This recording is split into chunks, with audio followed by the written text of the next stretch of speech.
And welcome to Under the Bonnet with Dino. Thank you for coming back.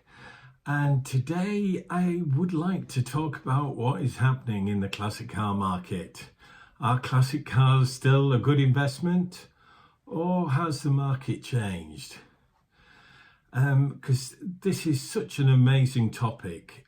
I've followed this for about 30 years now, the market.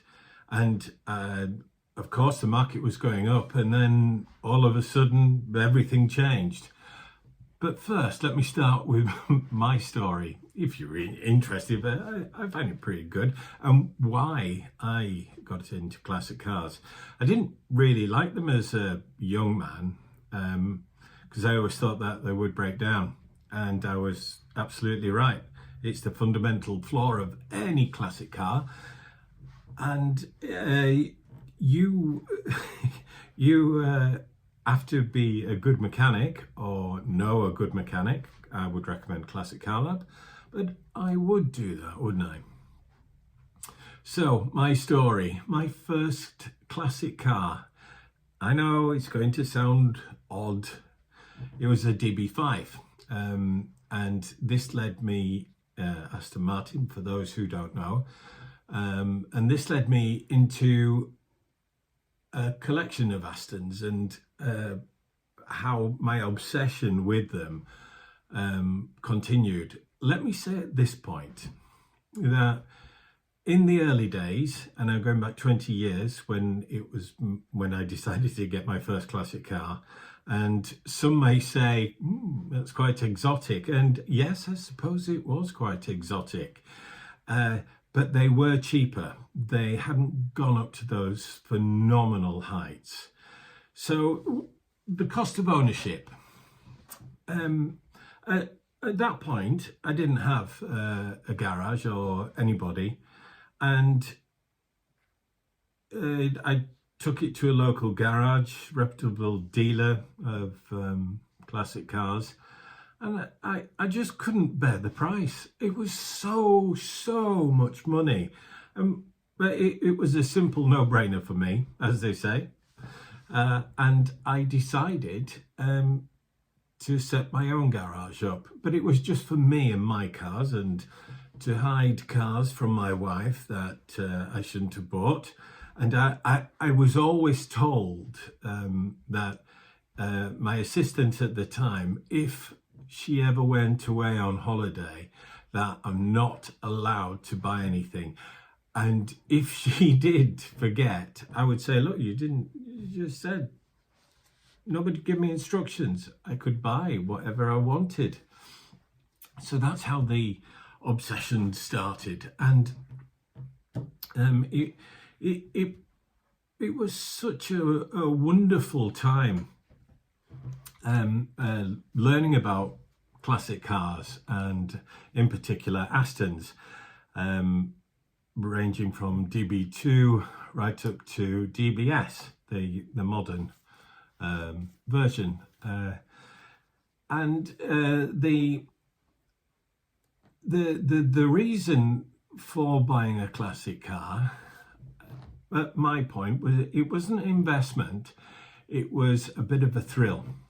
Now, the thrill was not only was I enjoying it, I used to take people out in my car and just see what the reaction was.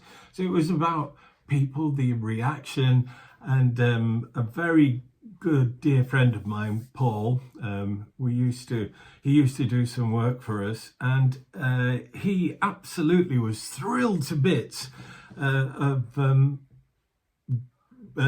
driving in an Aston. And at the time I thought, yeah, it's just driving an Aston, it just happens to be a DB5. But as one resident of the village said, it was the noise that was coming out sounded like a Spitfire from World War II. And those sort of things I really loved. Cars have taken me all over the world, and I've been very fortunate to meet some wonderful people. And I still am meeting a great number of people that's creating this fantastic story. I'll go into more detail of another time. I know I'm digressing, but it's part of the show. And what would I invest in now? But I'll get to that. The point was meeting people, and I will be doing this in another episode. It's about Harjeet and his fantastic knowledge of Aston Martin Lagondas and how he has single-handedly changed the way that they can be used. In fact, I'd go so far as to say that he has changed the dynamics. They're able to be used now. So, sorry, I digress. So why do people love buying classic cars? It's the stories that they create. The people who I feel that I have met through Classic Car Lab were associated with nostalgia and how it made them feel. Often I remember Golf GTI Mark 1 as a young lad growing up. That would be my ideal car, and I thought that was amazing. And sometimes you're not meant to meet your heroes, and that was one of the cars. It was so heavy, it was hard to steer around corners. It didn't go fast enough. I thought it was like rocket fuel, but it really isn't. So sometimes perhaps nostalgia can catch up with you. And of course, there's the other side to purchasing classic cars, and that is that you buy it for an investment, and this is where it gets really tricky. It was wonderful, I would say, about 20 years ago. You couldn't go wrong. You buy a classic car, and it goes up, and it's as simple as that. Now, the market has completely changed. It is the perfect storm right now. Older enthusiasts are leaving the market, or have lost their excitement, or they're not able to enjoy their classic car anymore. The younger generation, let's say 20s, 30s, they're less interested. They've got less hands-on. They don't understand what tinkering is. And if I said go faster stripe, some of you listening would know exactly what that meant, and how many brake horsepower it had, what the exhaust sounded like. Did it have and it was the same as driving my cars, and the absolute terror that it would inflict upon the passenger. But I wasn't doing over the speed limit in many occasions. No, honestly, I wasn't. It all seems to go much faster when it's really loud, it's really noisy. Driving an Aston, especially the B5, is difficult. It's hard to hear, it's uncomfortable, you can feel everything in the road. But it's a sense of occasion, and I quite like that. I like the noise, the smell, but I think that's gone. I do think that's gone, especially for the younger generation now, getting into driving. And one of the biggest factors, I feel, is that it's down to COVID. COVID pushed prices through the roof during the time that we were suffering from there. And obviously, many of you know it's still a hard battle for me. However, as people got back into work, the reality sunk in, and people were no longer wanting to purchase their heroes, and it was a case of supply and demand, and so the demand of the cars dropped, so prices dropped, and I haven't seen them rise. To give you some example, or a example, I was recently looking at some auction results, and I was just absolutely amazed at what's happening. E-types have always been the benchmark for me, and I have always been very interested in them. The beautiful shape. Classic Car Lab must be into its 20, even 30th restoration of E-types, and that's always been the benchmark. The price is what's happening there.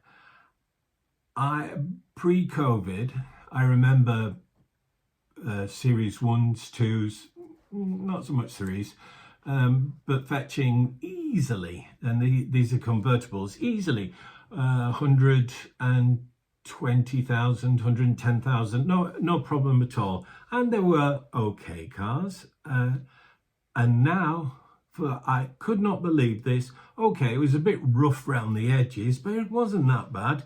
E-type that went through series 2, convertible, 38,000. It's just dropped off the cliff. So there is a market correction. People have disappeared or disappearing. We all will get to that point. It is now my generation who are stepping up, and who were born in the 70s and 80s, and those cars, unfortunately, well, for me, because all of a sudden life catches up with you, and you realise that time is moving on, and all of a sudden you're a classic. I've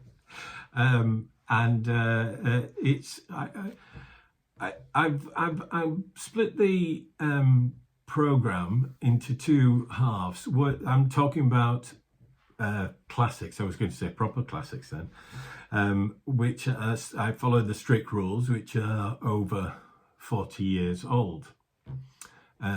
Modern classics, obviously, before. So you've got 70s and 80s cars, which are now becoming true classics. So I decided to split the show into under 50,000 and over 50,000, as in where there is potential in the market, where there is a possibility of earning some money. My first car, which I predict, no Mystic Meg, oh gosh, that sounds old as well, is the Ford Capri, the 2.8 injection. Nostalgia will drive that up, and rising demand. Do I like Ford Capri? It's not my car. I remember the professionals and how great they looked at sliding over the car, which was a wonderful TV show back in the 70s and 80s, and that was the spark, wasn't it? That, you know, those are cool cars. Ford, okay. It's not my cup of tea, but from all the analysis that I've done, and I've gone from the auction results in 2025 and early this year, 26, and these are my findings from looking at all the auction results, and my personal opinion as well. The next one is the Mercedes-Benz 280 SL, the R107.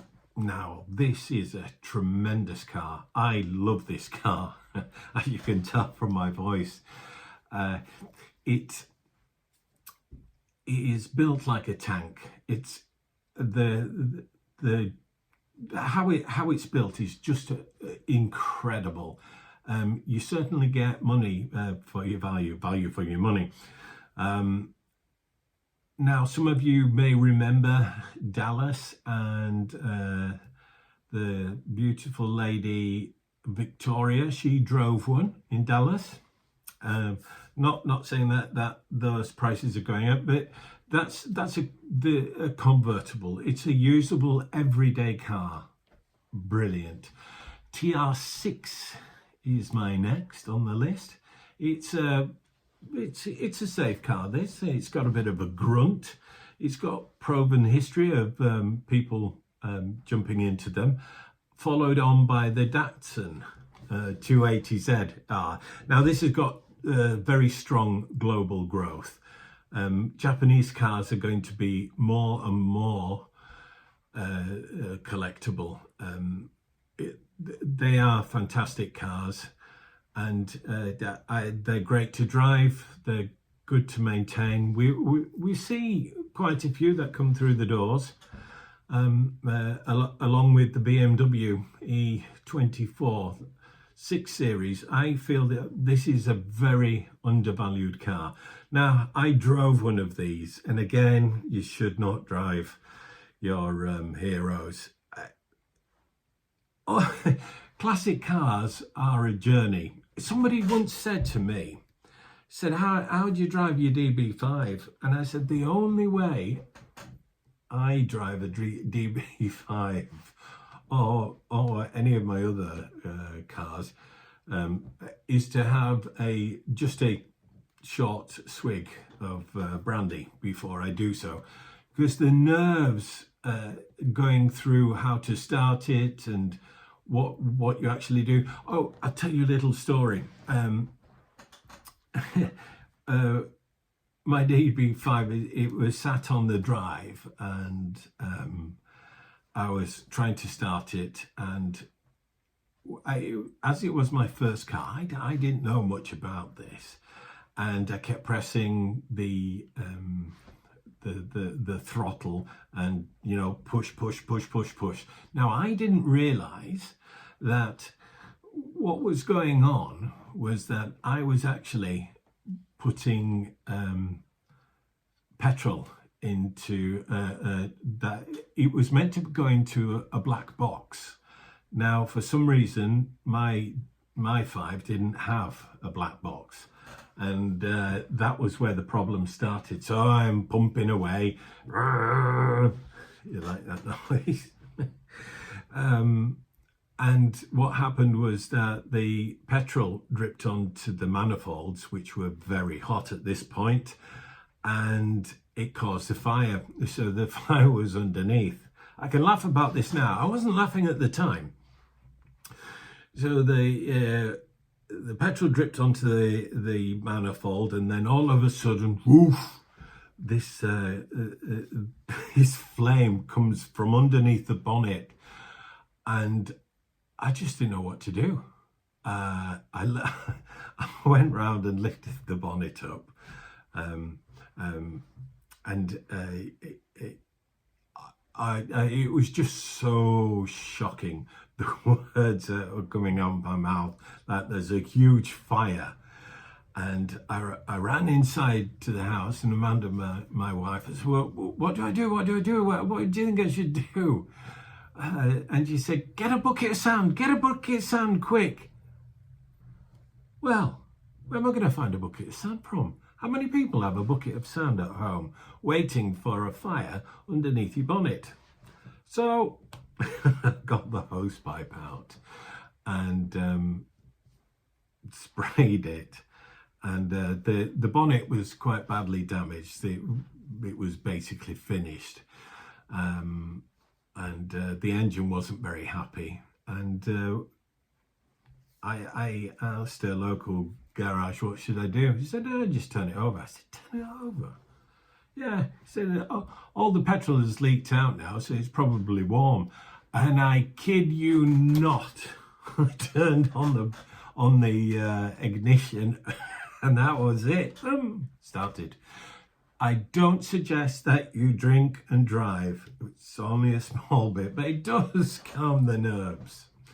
So let me go back to my list. And you'll be able to see the list at the end of the show of my top 6 with some helpful hints on how to purchase a car.